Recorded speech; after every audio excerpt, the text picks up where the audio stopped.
So, what's up again guys? It's your girl Stormialena. I'm back at it again with another video.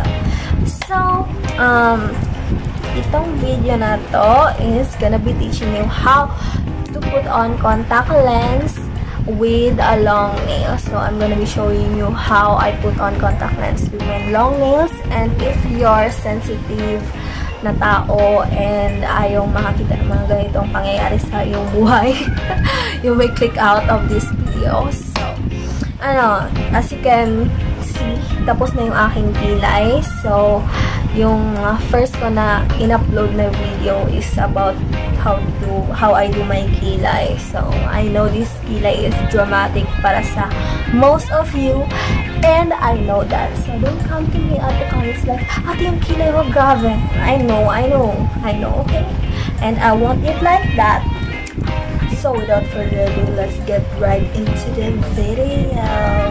So, first step, dapat malinis yung kamay nyo, besh.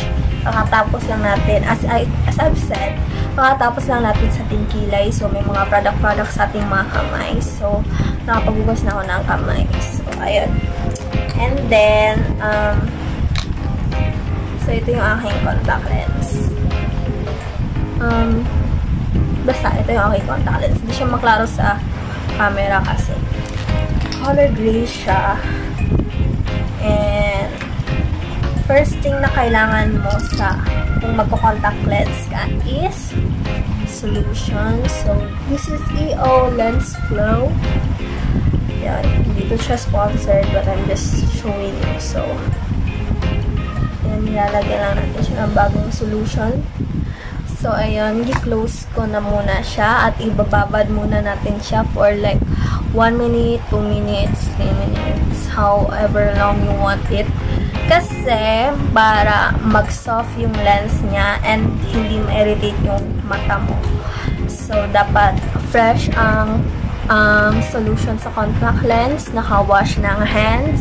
And later on, I'm gonna be showing you how to clean the lens, kung paano siya linisin para hindi siya makate or mahapdi sa mata pag nilagay nyo. So, ayan, stay tuned. And as you can see guys, off topic muna tayo. I did my hair in this box braid and super long siya. And I'm gonna be uploading that video very soon.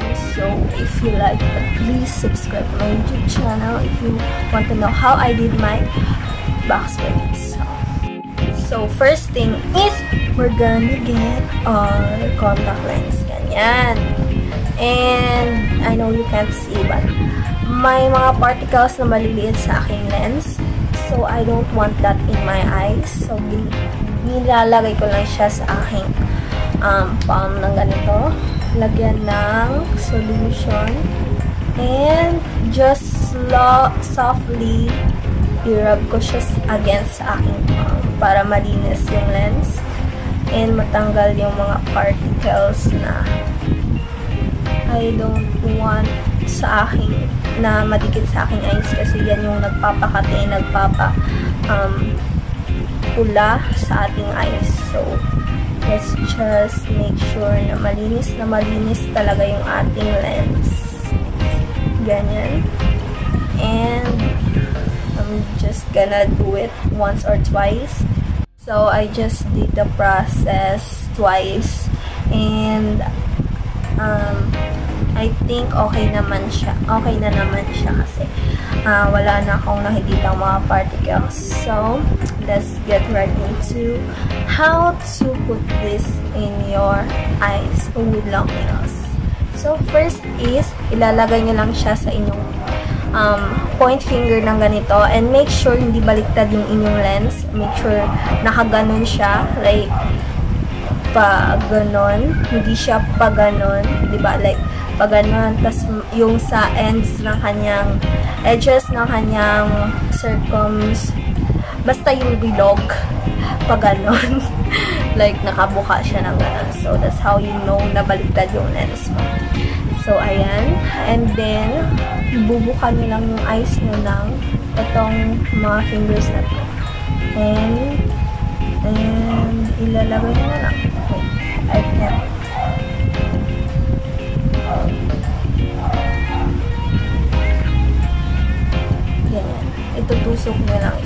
hindi literally natutusukin. Like, ilalapat nyo lang yung contact lens sa inyong mata and that would do the trick. So, I'm just gonna do the other eye and I'll be right back. So, that is how you put on contact lens with your long nails. So, dapat malinis ang kamay, fresh ang solution, dapat i-wash ang lens, and the trick on how to put on your contact lens with long nails. So, I hope you guys learned something new. And if you do, please like, comment, and subscribe to my YouTube channel because I do vlogs like this. And comment down below if anong gusto nyong makita sa next video. And next tutorial will be the fox eye look. So if you're interested, click on to the next video.